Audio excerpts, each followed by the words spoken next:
नमस्कार, जेबीएन तक केवल नेटवर्क की सोशल साइट पर आप हैं। मेरे साथ में हूं आपके साथ हरीश पामटा। सबसे पहले कैमरामैन साहब से मैं चाहूंगा कि वो इधर एक नज़र डालें। पंडाल आप देख रहे हैं सजा हुआ, बिल्कुल चारों तरफ से नज़र डालेंगे। ये पंडाल आप लोग गैस करो कहाँ है। हम इस टाइम रोहड़ू में हैं। सुबह से ही सोशल साइट्स पर ये बात लगभग हमारे कोने कोने में पहुंच चुकी है कि कल कांग्रेस की तरफ से, रोहड़ू की कांग्रेस की तरफ से यहाँ पर दोपहर के भोज का आयोजन किया जा रहा है। वो आप देख रहे हैं तैयारियाँ हो रही है उधर। हम आपको कैमरा डालिए, बिल्कुल अनुपम होटल के साथ हैं। अनुपम होटल के बिल्कुल नीचे जो ग्राउंड है उसी होटल का वहाँ पर हम मौजूद हैं। हमने सोचा चलो इतनी सारी बातें फैल रही है तो चलो जाकर के जानने की कोशिश करते हैं कि क्या हो रहा है वहाँ पर।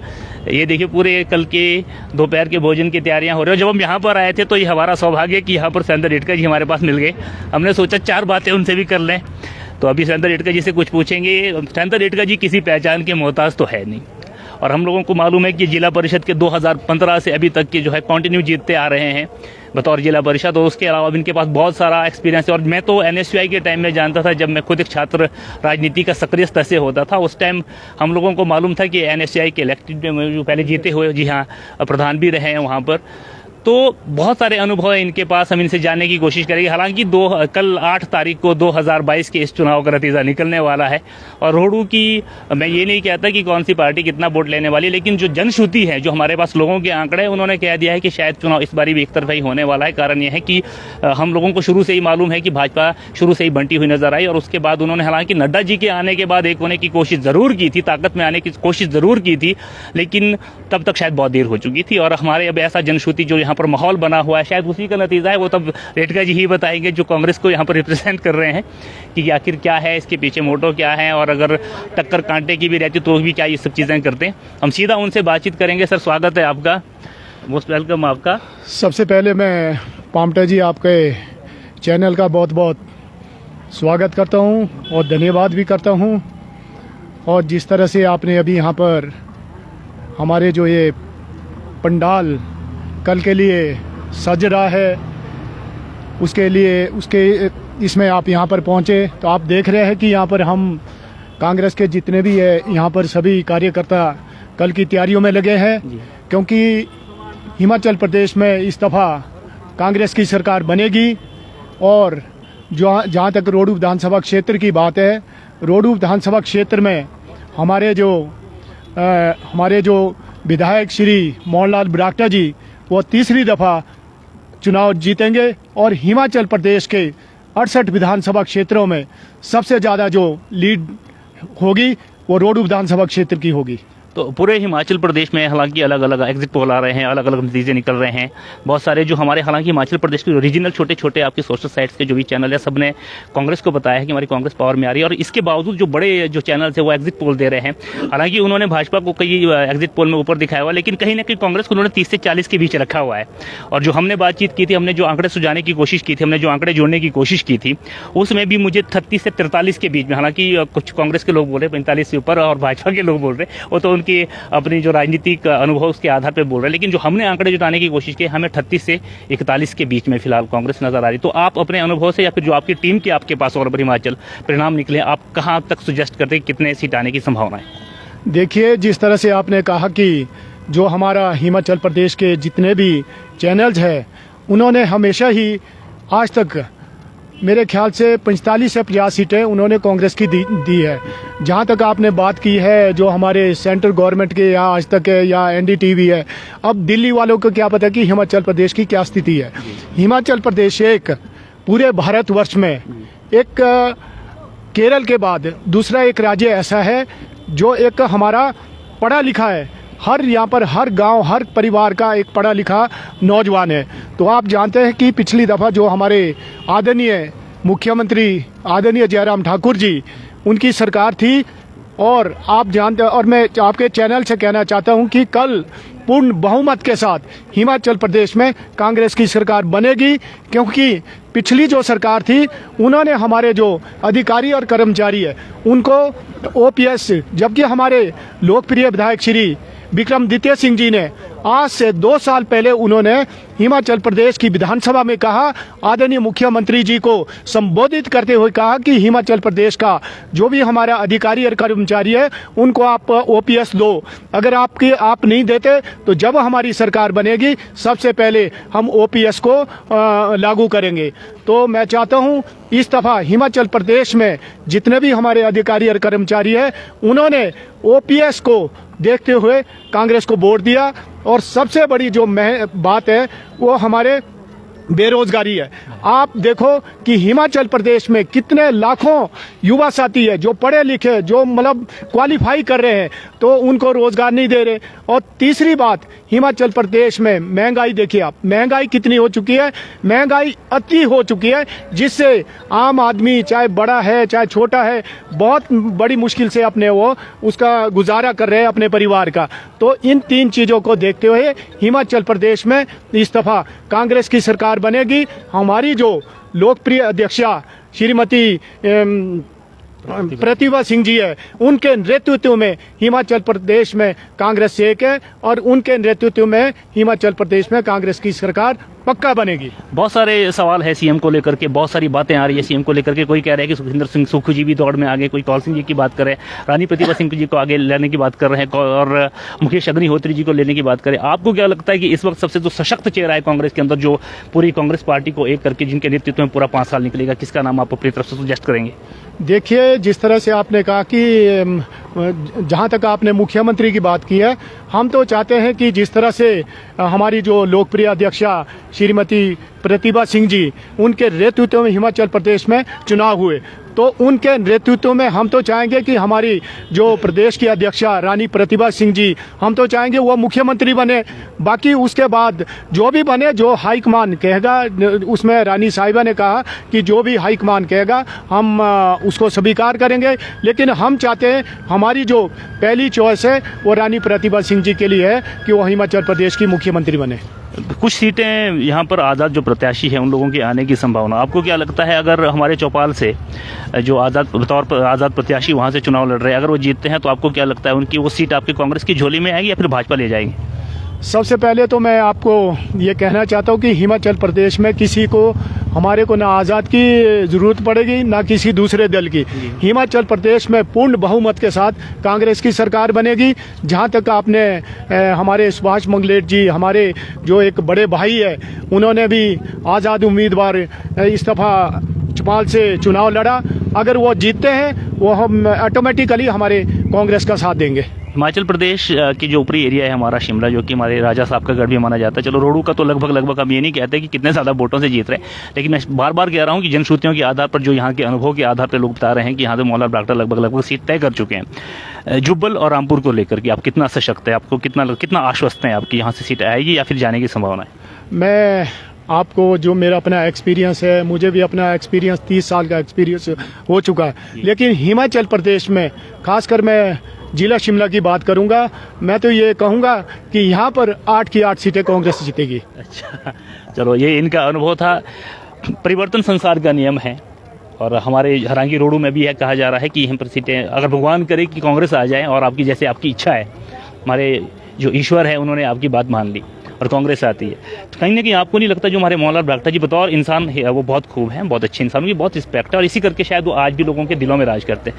कहीं ना कहीं आपको नहीं लगता कि काम को लेकर के उनको थोड़ा सा और अनुशासन वो मजबूती से लागू करना पड़ेगा, थोड़ा सा स्ट्रांग होना पड़ेगा और पब्लिक के आकर के खुल के बोलना पड़ेगा, खुल के उनको ग्राउंड लेवल पर आकर के पूरी, जिसको आप कहते हैं ना कि पूरे नियंत्रण के साथ उनको ग्राउंड पर उतरना पड़ेगा ताकि लोग उनका वो चेहरा भी देख सकें?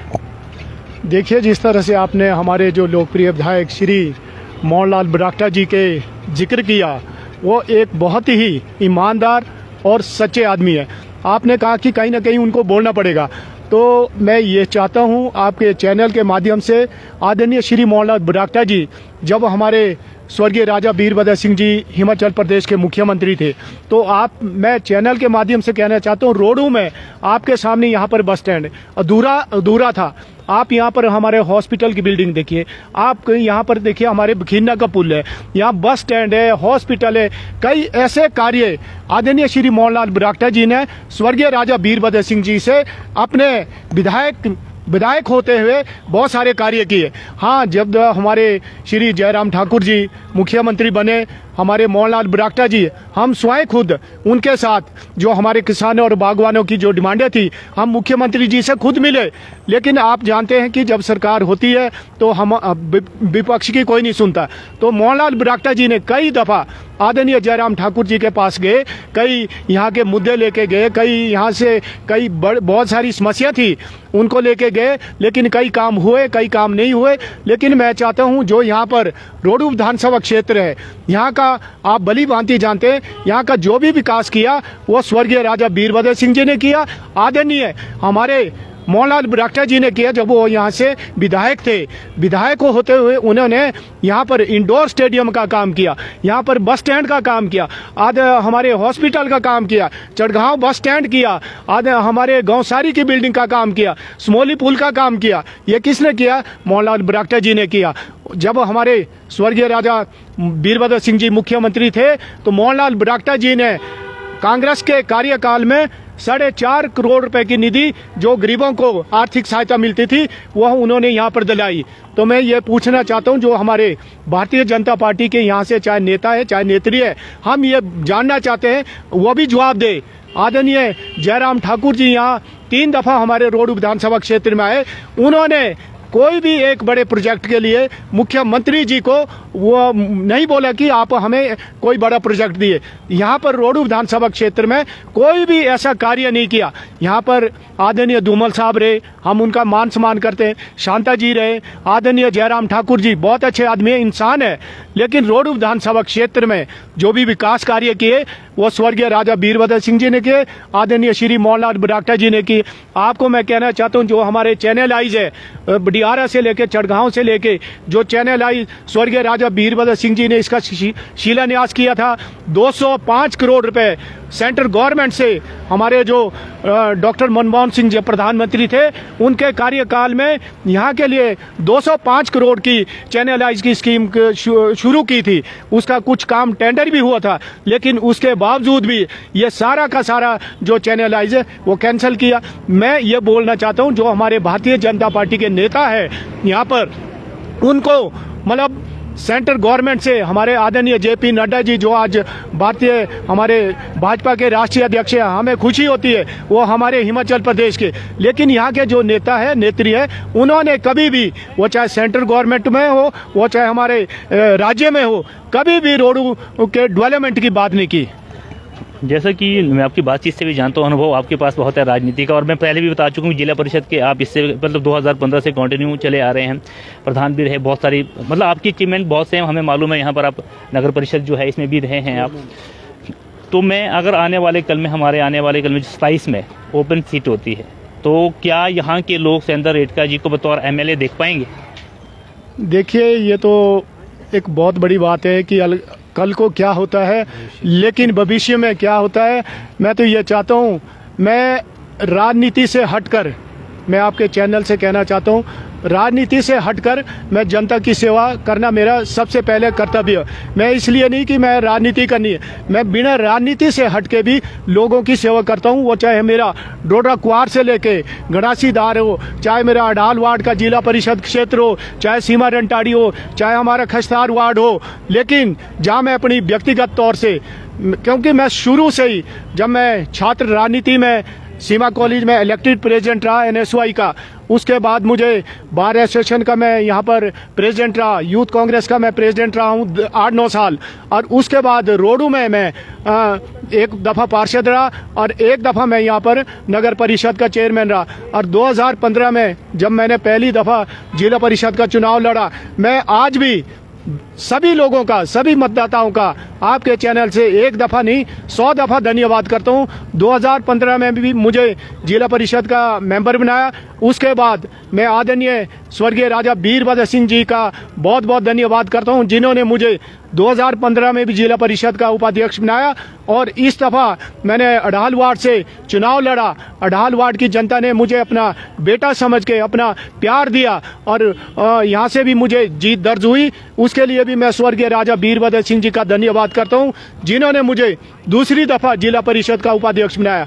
ठीक है, चुनाव लड़ना कोई बड़ी बात नहीं है, लेकिन सबसे बड़ी बात है जनता की सेवा करना। मेरा मतलब ये है कि मैं हमेशा ही अपना जो राजनीति का जीवन है उसमें मैंने हमेशा ही जनता की सेवा की। खास तौर से मैं गरीब इंसानों के साथ अगर मैं तो यही कहना चाहूँगा आपके चैनल के माध्यम से, अगर हम इंसान की इज्जत नहीं करेंगे तो ये ज़िंदगी भी कुछ नहीं है। बहुत बहुत धन्यवाद जी। एक मेरा और सवाल उन लोगों की तरफ से जो तंज कस रहे हैं, क्योंकि हमें सबको साथ लेके चलना पड़ता, हम किसी पार्टी विशेष के सगे नहीं और ना आने वाले कल में रहेंगे। अगर भाजपा एकजुट होकर इलेक्शन लड़ती, हमारी कांग्रेस और भाजपा के बीच कांटे की टक्कर होती या कहीं ना कहीं लगता कि कांग्रेस पीछे रह रही, तो भी क्या ये पंडाल सचता? देखिए, जैसा कि आपने कहा कि भाई वो तो जो हमारे कार्यकर्ता हो गए, मैं तो आपके चैनल के माध्यम से रोडू विधानसभा क्षेत्र के हर पंचायत के हर महिलाओं को, युवा साथियों को, हर बुजुर्गवान को कल के इस चुनाव का जो माहौल है उसमें लंच के लिए हमारे आदरणीय मौलाना बरागटा जी ने इनवाइट किया, कुल्ला जी ने भी इनवाइट किया, और हमने भी आपके चैनल के माध्यम से भी मैं कहना चाहूँगा कि कल आप लोग यहाँ पर आए। ठीक है, ये हार जीत चलती रहती है, ये नहीं है कि जीतने के लिए, लेकिन ये मतलब कोई ना कोई कार्यकर्ता वर्कर होता है, उसके लिए भी हाँ हम लोगों को लंच का इंतजाम करना पड़ता है। रेडका जी, हम आपसे ये कहना, अगर आने वाले कल में सब चीज़ें सही रही, आपके हिसाब से रहा, तो हमारे जो रोडू हैं, क्योंकि हम आज रिकॉर्डिंग इसलिए कर रहे हैं कि उसका 5 साल तक आप लोगों को खींच के भी रखना है। यहाँ पर मैं देख रहा हूँ बहुत सारी चीज़ें, लेकिन इतना ज़्यादा सशक्तिकरण से आप लोगों पर हावी नहीं होते। हम कोशिश करेंगे आप पे हावी होने की पॉजिटिव वे में। हम आपसे 3 चीज़ों की एक्सेप्टेशन रख सकते हैं। पहले एक्सेप्टेशन ये है कि जो हमारा मेन बस स्टैंड है, यहाँ से 2-2 किलोमीटर के एरिया में रोड मेटलिंग प्रॉपर नाली के साथ, हमारी कूड़े का जो डंपिंग है इसका स्ट्रक्चर चेंज, प्लस जो एम्प्लॉयमेंट में यहाँ पर जिस ऑफिस में जाओ हमारे पास स्टाफ नहीं है, जिस ऑफिस में जाओ हम इनसे काम चला रहे हैं। आपको क्या लगता है, स्टाफ की भर्ती, मेन बस स्टैंड से क्लियरेंस, 2-2 किलोमीटर की डिस्टेंस पे रोड प्लस नालियाँ, और कूड़े की डंपिंग को लेकर, इन 3 चीज़ों को लेकर के आप क्या आश्वासन देना चाहेंगे, क्योंकि हम बार बार फिर आप लोगों को घेरने की कोशिश करेंगे 5 साल तक? देखिए, जहाँ तक आपने रोडू से सराउंडिंग में 2 किलोमीटर की मेटलिंग का जो आपने मुझे पूछा है, इसके लिए मैं ठीक है, मैं आपसे आश्वासन देता हूं कि इसको हम ज़रूर मेटल करेंगे। जो 2 किलोमीटर का आपने कहा अभी भी मेटल है, अभी भी कोई ये ख़राब एरिया नहीं है। लेकिन जहां तक आपने डंपिंग की बात की है, डंपिंग के लिए सरकार के लिए, जब मैं खुद यहां से नगर परिषद का चेयरमैन था उस टाइम भी इस तरह के कई सवाल उठे, तो हमने गवर्नमेंट के लिए लिखा है। इससे पहले भी हमारे यहाँ पर अध्यक्ष रहे राजकुमार निट्टू जी रहे, राधे श्याम जी रहे, आजकल मेरे छोटे भाई चेतन चौहान जी है। हमने ये प्रपोजल गवर्नमेंट के लिए बना के दे रखी है, लेकिन अब गवर्नमेंट कब इस पर एक्शन लेगी। लेकिन जैसे ही हमारी सरकार बनेगी, पहली जो प्राथमिकता रहेगी ये जो हमारा कूड़े का, इसके शिफ्ट करने की कोशिश करेंगे। और तीसरी बात आपने कही एम्प्लॉयमेंट, यहाँ पर जो लोगों ऑफिस पे कमी है, जिस तरह से आपने कहा कि यहाँ पर ऑफिसों में स्टाफ की कमी के लिए, इसके लिए भी हम पूरा प्रयास करेंगे, मतलब ज़्यादा से ज़्यादा स्टाफ को भरने की कोशिश करेंगे। बहुत बहुत धन्यवाद सर, आप हमारे से जुड़े, बहुत सारी चीज़ें आपसे सीखने को मिली, बहुत सारी चीज़ें क्लियर हो गई। बहुत बहुत धन्यवाद। कल फिर मिलेंगे आपसे, ज़रूर मिलेंगे, और उम्मीद करते हैं कि आपने जो जिस भी प्रपोजल के लिए या जिस भी सोच विचार करके ये सारा पंडाल सजाया हुआ है उस पर आप कामयाब हो। आपको शुभकामनाएं और बधाइयाँ। बाकी जो भी कल होगा, कल उससे लेकर के आपको जरूर बात करेंगे। हमारे साथ और जुड़े हुए शायद कॉन्ट्रैक्टर भी है, ठेकेदारी का काम भी करते हैं। इनसे 2 सवाल, क्योंकि मैं जब परसों लुरकोटी गया था, मैंने विवेक भाई से भी बात की थी, लेकिन उनके शांत का महायज्ञ हो रहा है शेखल में, तो जुड़ नहीं पाए हम। एक सवाल, बहुत छोटा सा सवाल जाते जाते आपसे, हमने वहाँ से जब बातचीत की कि वहाँ से रोड घिरा हुआ है, हालांकि वहाँ पर कॉन्ट्रैक्ट की बात भी हुई थी, किसी कॉन्ट्रैक्टर की बात हुई थी, उन्होंने बाद में हमारे कुछ पत्थरों को लेकर इशू आया था, हालांकि इतनी ज़्यादा हमें जानकारी नहीं हुई। एक्सिन साहब ने जो बोला, हमारे प्राइवेट चैनल की बातें होती है, वो हम आप लोगों से भी इशू नहीं कर सकते, उनके मुँह से ही वो बाइट सुनेंगे। लेकिन उन्होंने जो चीज़ें बताई थी मैं इनसे क्लियर करना चाहूँगा। पिछले 3 साल पहले पत्थरों को लेकर के कुछ निकला है कि आप लोगों के पास कुछ दस्तावेजों को लेकर के सरकार ने बात कही है, और पूरे उन्होंने कहा है, हमें एक्सिन साहब ने भी कहा कि पूरे हमारे अपर शिमला में ऐसा कुछ जगह है नहीं जहाँ से आप पत्थर को उठाकर किस तरह से प्रयोग में कर सकते हैं। कितनी परेशानी आ रही है और कितनी परेशानी और आ सकती है? ये तो एक बहुत बड़ा मुद्दा है। जैसे कि आपको मालूम है, पिछले साल दिसंबर में ये पहली बार मुद्दा उठा था। इसको लेकर हड़ताल भी हुई थी पूरे हिमाचल प्रदेश में, और उसके बाद सरकार ने कदम भी लिए, लेकिन नोटिफिकेशन जारी नहीं की है सरकार ने। उसके बाद हाई कोर्ट ने दोबारा इस पर संज्ञान लिया कि जो हमने डायरेक्शंस दी थी डिपार्टमेंट को, PWD डिपार्टमेंट को, तो उस पर कार्रवाई क्यों नहीं की गई है। तो उसके बाद दोबारा से वही प्रॉब्लम आ गई है। अब जो ये डब्ल्यू फॉर्म और एक्स फॉर्म होता है बेसिकली, ये डब्ल्यू फॉर्म का मतलब होता है रॉ मटेरियल। रॉ मटेरियल मतलब कहीं से आप पहाड़ तोड़ के लाते हो, जब उसको कैरी करते हो क्रशर तक, तो उसके लिए डब्ल्यू फॉर्म की ज़रूरत होती है। और जब वो क्रश होके आप किसी साइट पर बेचते हो किसी काम के लिए, जब वो रोहड़ी या में तब्दील हो जाती है, उसके लिए एक्स फॉर्म कहते हैं। तो डब्ल्यू फॉर्म की बहुत दिक्कत है, एक्स फॉर्म तो मिल रहे हैं। और जितने यहाँ पर 3 यहाँ पे क्रशर्स है, एक पटसारी में है आपको मालूम है, एक सनैल में है और एक छुआरा में गुम्मा स्थान पर है।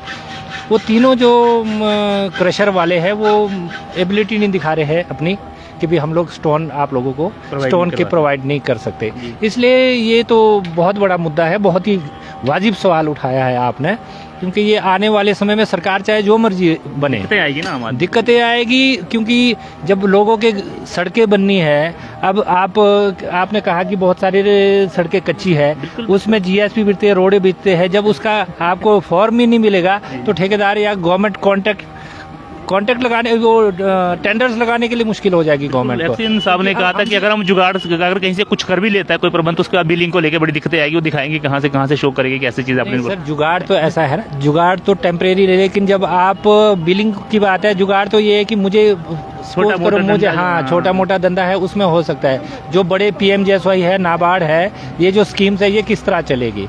तो मैं ये कहना चाहता हूँ कि ये तो बहुत बड़ा इशू है, और ये अगर अभी अगले 2-4 महीने में सॉल्व नहीं हुआ तो मेरे ख्याल से लगभग 60-70% काम यहाँ पर ठप हो जाएगा। तो आने वाली सरकार से आप क्या उम्मीद रखते हैं?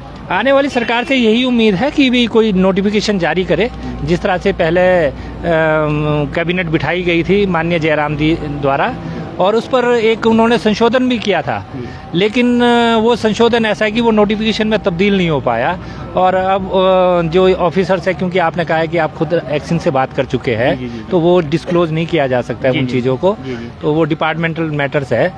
तो उम्मीद है कि जो भी नई सरकार बनेगी कितने काम करेंगे और कुछ ना कुछ निकालेंगे निष्कर्ष। नो डाउट जी, बहुत बहुत धन्यवाद सुरेंद्र भाई, फिर से हमारे साथ जुड़े। आप कुछ कहना चाह रहे हैं? जी, थोड़ा मैं आपके चैनल के माध्यम से, जैसे कि हमने कल यहाँ पर लंच का आयोजन रखा है, तो मैं प्रेस के माध्यम से कहना चाहूँगा, उसमें चाहे भाजपा के लोग हो, कांग्रेस के हो, चाहे आम आदमी हो, चाहे निर्दलीय हो, कल के लिए मैं सभी को आपके चैनल के माध्यम से कहना चाहता हूँ, कल सब यहाँ पर लंच के लिए आमंत्रित है। थैंक यू जी, बहुत बहुत धन्यवाद। वरुण पामटा जी, जल्दी से सोशल मीडिया उन्होंने बहुत सवाल, जल्दी से 2 सवाल आपसे फटाफट से हम करने वाले। पामटा जी, कैसा लग रहा है, कितनी सीटें आने वाली है पूरे हिमाचल प्रदेश में, आपके आंकड़े क्या बता रहे हैं? आंकड़े सबके सामने हैं, लोकल चैनल जो दिखा रहे हैं वो सबसे सत्य साबित हो गए। जहां तक नेशनल मीडिया भी जो कि आज तक है, वो भी अपने चैनल के माध्यम से कांग्रेस के फेवर में दिखा रहे हैं। इस वक्त 1 महीने पहले की प्रेडिक्शन जो हमारी थी कि हमने जो ग्राउंड लेवल पे काम किया है, लोगों की जो जन भावनाएं हैं, लोगों की जो नसें टटोली है, उसके माध्यम से उसी वक्त साबित हो चुका था कि हिमाचल प्रदेश की जो जनता है वो हिमाचल में परिवर्तन लाना चाहती है। जो सरकारी कर्मचारियों के बोल रहे थे, हालांकि अभी जो सूचना आई, हम लोगों ने वहां से सूचना लेने की कोशिश की कि 85% तक पहुंच चुके हैं, उसको लेकर के कुछ देखिए, जो हिमाचल प्रदेश में जो अभी वर्तमान जो सरकार, निवर्तमान सरकार भाजपा की जयराम सरकार है, हम जयराम सरकार की सवालिया निशान इसलिए उठा रहे हैं क्योंकि उन्हें कहीं ना कहीं ये लग रहा था कि जो हिमाचल में गवर्नमेंट एम्प्लॉई है वो कांग्रेस के फेवर में OPS के लिए वोट दे रहे हैं। तो उन्होंने कहीं ना कहीं प्रशासनिक जो अधिकारी है उसके ऊपर अपनी जो शक्ति है उसका दुरुपयोग किया है कि बहुत सी जगह, जैसे हमारे डोडरा क्वार का एक ऐसा एरिया है जहाँ पे जो 8 वोट थे जो कि पोलिंग स्टेशन, जो पुलिस स्टेशन में,